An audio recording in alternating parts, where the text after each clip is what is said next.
सभी छात्रों को सुप्रभात। मैं गंगाराम पीजीटी हिंदी।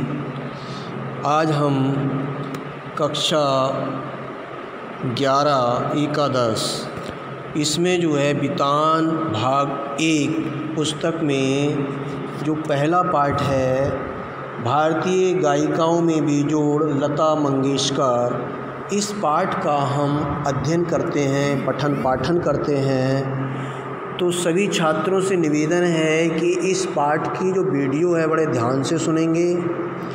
ये आपके लिए नया पाठ्यक्रम है और नए पाठ्यक्रम को ध्यान से सुनकर इसमें जो शब्दार्थ आपकी पुस्तक में जो पेज पर प्रत्येक पेज पर नीचे दिए हैं उनकी जो है अपनी नोटबुक पर जो सब्जेक्ट की व्याकरण और बितान की नोटबुक बनाएंगे, आप बनाई है जो, उसमें आप इसका जो है शब्दार्थ भी लिखेंगे और इसके बाद में जो हम बाद में इसका अभ्यास प्रश्न और प्रश्न उत्तर देंगे।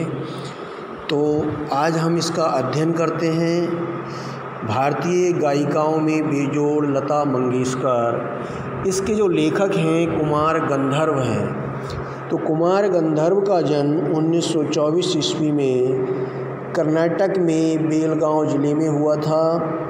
ये बचपन से ही संगीत के रुचि रखने वाले व्यक्ति थे। 8-10 साल की आयु में इन्होंने बहुत अच्छी संगीत की शिक्षा प्राप्त कर ली थी। कुमार गंधर्व को जो है कालिदास सम्मान और पद्म विभूषण सम्मान से अलंकृत किया गया है। तो यहाँ पर संस्मरण के रूप में लता मंगेशकर की विशेषताओं को बताया है जो गायिका के क्षेत्र में, गायन के क्षेत्र में विश्व प्रसिद्ध हैं और आज विश्व की नंबर 1 अर्थात प्रथम स्थान वाली गायिका हैं। आज विश्व में एक बेजोड़ गायिका के रूप में आपको सम्मानित किया जाता है। तो इनकी विशेषताओं में संस्मरण के रूप में लेखक बताना चाहता है। लेखक जो है बीमार था और एक दिन उसने सहज में अचानक रेडियो खोला और रेडियो में उसके कानों में सुंदर स्वर, मीठा स्वर अनुभव करता है और वह उसके हृदय और कलेजे से भिड़ जाता है। ऐसा उसे आनंददायक जो है गायन सुनता है। तो ये गायन में वह तन्मन्न हो जाता है, तन्मयता से सुनता रहता है। गाना जब समाप्त होता है तो गायिका का नाम घोषित किया जाता है और गायिका का नाम होता है लता मंगेशकर। तो लता मंगेशकर का नाम सुनते ही वह चकित हो जाता है और वह उनकी गायन विशेषताओं पर विवेचना करने लगता है। तो यहाँ पर लता मंगेशकर के बारे में थोड़ा सा जानकारी देता हूँ मैं। लता मंगेशकर के पिता का नाम उस समय के सुप्रसिद्ध गायक दीनानाथ मंगेशकर अर्थात ये दीनानाथ मंगेशकर की बेटी थी और इनको जो है परंपरा से, अपने परिवार से ही ये जो है विरासत में संगीत मिला, गायन का जो है क्षेत्र मिला। लता मंगेशकर की जो बहन हैं, मैं इस पाठ में ये भी जो है बताता हूँ कि जो लता मंगेशकर की बहन हैं वो भी बहुत बड़ी गायिका हैं। तो ये बहनें एक प्रसिद्ध संगीत परिवार में पैदा हुई और संगीत के आज भी प्रसिद्ध हैं। इनकी बहन आशा भोसले, जिनका नाम सुनते होंगे आप, ये भी गायन के क्षेत्र में आज प्रसिद्ध हैं। तो लता मंगेशकर के बारे में हम बात करते हैं कि आज इनके गायन की चर्चा पूरी दुनिया में होती है और पूरी दुनिया में गायन की चर्चा होती है। इनसे पहले जो प्रसिद्ध गायिका थी उनका नाम था नूरजहाँ और ये नूरजहाँ आज नहीं हैं और ये पहले भारत में ही थी, लेकिन बंटवारे के बाद उनकी जन्मभूमि पाकिस्तान और ये पाकिस्तान की गायिका कहलाती थी।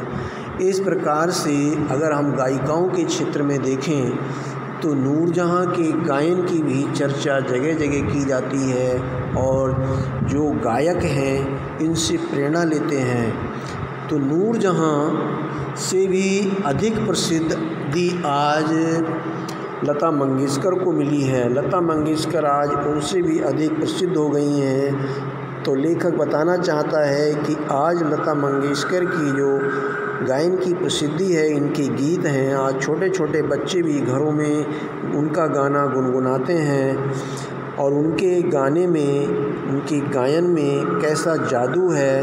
उनके कोकिला जैसे स्वर हैं जो कानों में पड़ते ही सब मन को और अपने हृदय को हिलोरें देने लगते हैं। ऐसा इनकी विशेषताएं हैं। ये सुंदर स्वर की मालिकाएं कानों में डाल करके लोगों को सम्मोहित कर देती हैं। इनके गाने का सुरीलापन है, ऐसा है। स्वर मालिका का बोल का मतलब है, मालिकाओं का मतलब है कि स्वरों की मालाएं जैसे। तो इस प्रकार से आज जो हैं इनके गीत लोग बड़े चाव से सुनते हैं। इनकी ध्वनि मुद्रिका, शास्त्रीय गायकी, ये सब जो हैं आज सभी को पसंद हैं। ये ध्वनि मुद्रिका क्या होती है, पाठ में इसका वर्णन आया है। तो इसे हिंदी में हम स्वर लिपि कहेंगे, लेकिन वर्तमान में इसका अगर उदाहरण लें हम तो जो कैसेट होती है जिसमें गाने होते हैं, उस कैसेट को आज हम आम भाषा में बोलते हैं। उसी को अगर शुद्ध हिंदी में बोला जाए तो ध्वनि मुद्रिका बोलेंगे उसे हम। तो यहाँ पर लेखक ने फिर शास्त्रीय संगीत की भी बात कही है। शास्त्रीय संगीत एक प्राचीन संगीत का मुख्य भाग है और शास्त्रीय संगीत में बहुत सारे जो हैं लय हैं, बहुत सारे जो हैं गति है, उसमें जो हैं चाल हैं। और शास्त्रीय संगीत के जो हैं गाने वाले वो उसका बहुत बारीकी से अध्ययन करते हैं और वो अध्ययन शास्त्रीय संगीत का जो बारीकी से करते हैं वह बहुत पारंगत होते हैं। उसमें उन्हें बहुत सारी मेहनत करनी पड़ती है उसे सीखने में। उनके पद होते हैं, उसमें ख्याल, ध्रुपद, धमार, इस प्रकार का भैरवी, थाट, इस प्रकार के एक जटिल प्रक्रिया है। तो शास्त्रीय संगीत शास्त्रों पर आधारित ये संगीत है जिसमें बहुत सारे धुने पद होते हैं और ये सामान्य व्यक्ति इसको समझ नहीं पाएगा। अगर सामान्य व्यक्ति इसको समझ ले तो वह भी शास्त्रीय संगीत का मर्मज्ञ बन जाता है।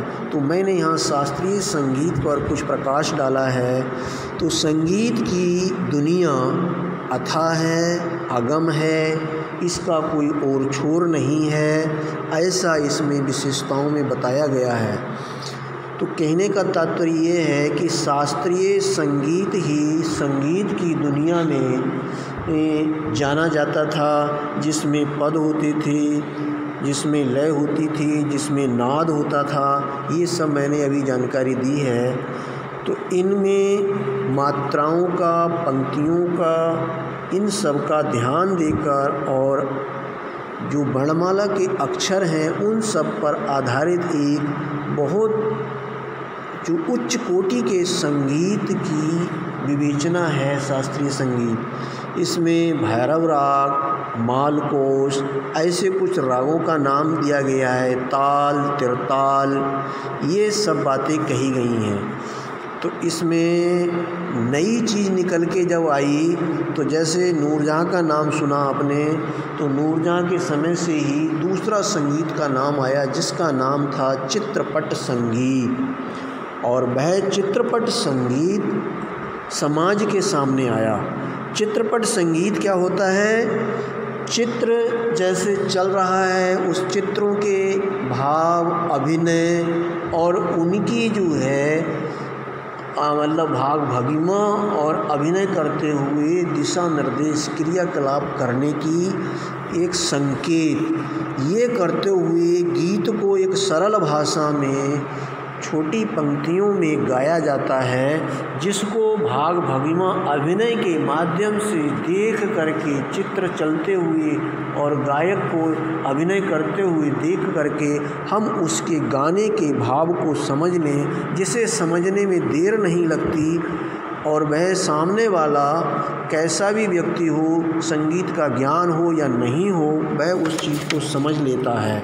इस प्रकार से हम विचार करते हैं कि चित्रपट संगीत आज की दुनिया में बहुत ही सरल सुगम संगीत और जो आम आदमी के बीच में, जन सामान्य के बीच में समझने योग्य संगीत है। तो ऐसा चित्रपट संगीत, अगर हम व्यवहारिक पक्ष देखें, आज पिक्चरें होती हैं, पिक्चरों में हम गाने सुनते हैं, वो गाने गायक गायिका अभिनय करते हुए गाते हैं, तो यही गाने आज अभिनय करते हुए जो गाए जाते हैं, इसमें सारे अभिनय दिखाए जाते हैं, इसी को आज चित्रपट संगीत कहा गया है। तो चित्रपट संगीत की दुनिया में लता मंगेशकर ने 4 चांद लगा दिए और लता मंगेशकर ने इस चित्रपट संगीत को समाज के बीच में लाके रख दिया, अर्थात हर व्यक्ति के समझ में आने योग्य ये चित्रपट संगीत आया है।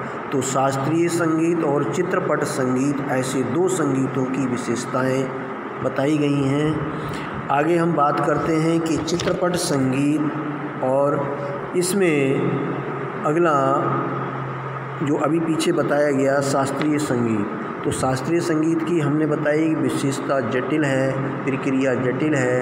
ये खानदानी गवैयों के बीच का संगीत था और उन्हीं के बीच में रह गया। आम जनता, आम आदमी इसको नहीं सीख सकता, इसलिए इस संगीत को के प्रक्रिया को कठिन माना गया। लेकिन चित्रपट संगीत जन सामान्य के बीच में था। जैसे हम कह सकते हैं कि शास्त्रीय संगीत में जो खानदानी गवैये 3.5 घंटे की महफिल में जो कलात्मक और आनंदात्मक योग देते थे, और वो फिर भी आम आदमी उसको नहीं समझ पाता था। जो शास्त्रीय संगीत को जानता था वही व्यक्ति उस संगीत के बारे में समझ पाता।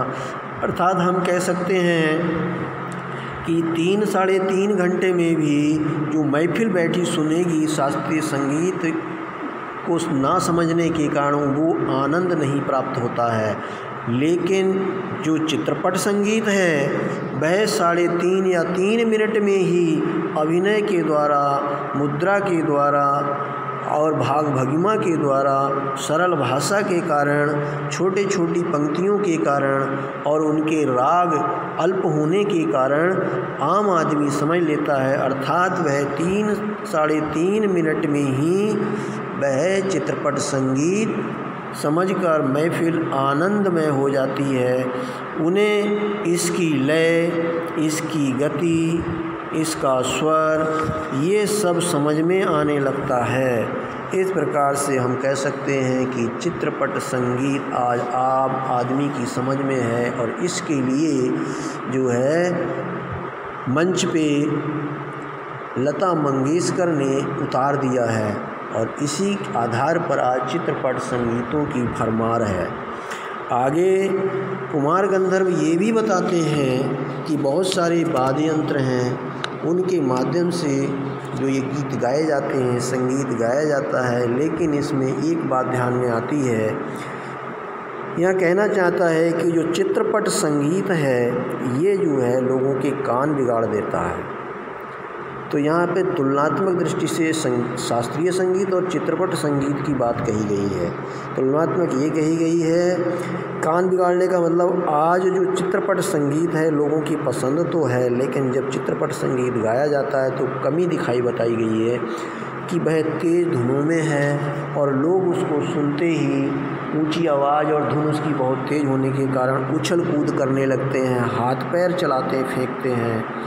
तो इसमें पता चलता है कि जो आज का चित्रपट संगीत इतना बिगाड़ा हुआ है कि आवाज़ बहुत तेज़ है, हाथ पैर हिलते हैं, लेकिन मन नहीं हिलता है, मन में हिलोरें नहीं आती हैं। इसके कारण इसमें कुछ त्रुटियां भी हैं। लेकिन जो चित्रपट संगीत के अच्छे गायक हैं जैसे लता मंगेशकर, आशा भोसले और भी मुकेश कुमार, कुछ नाम ऐसे आते हैं जो गायक लोग हैं जो पार्श्व गायक हैं ये, क्योंकि ये लता मंगेशकर भी पार्श्व गायक हैं।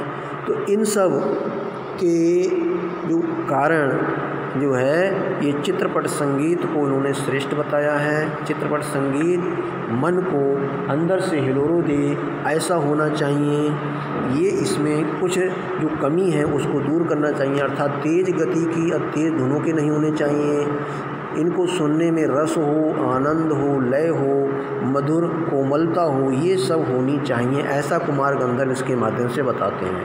अब हम बात करते हैं लता मंगेशकर की कुछ विशेषताओं की, संगीत विशेषताएं। लता मंगेशकर जो हैं संगीत साधना को भगवान की पूजा मानती हैं। जब वे मंच पर अपना कोई गायन प्रस्तुत करती हैं तो चप्पल नहीं पहनती, जूता नहीं पहनती हैं, वे सादगी और एक संयम जीवन का जीने का प्रयास करती हैं, ऐसी उनकी विशेषता है। लता मंगेशकर ने अब तक 3500 से ज़्यादा गीत गाए हैं और उनके गीत संसार में सर्वोपरि श्रेष्ठ माने गए हैं, इसीलिए उन्हें आज संसार की मुख्य गायिकाओं में रखा गया है।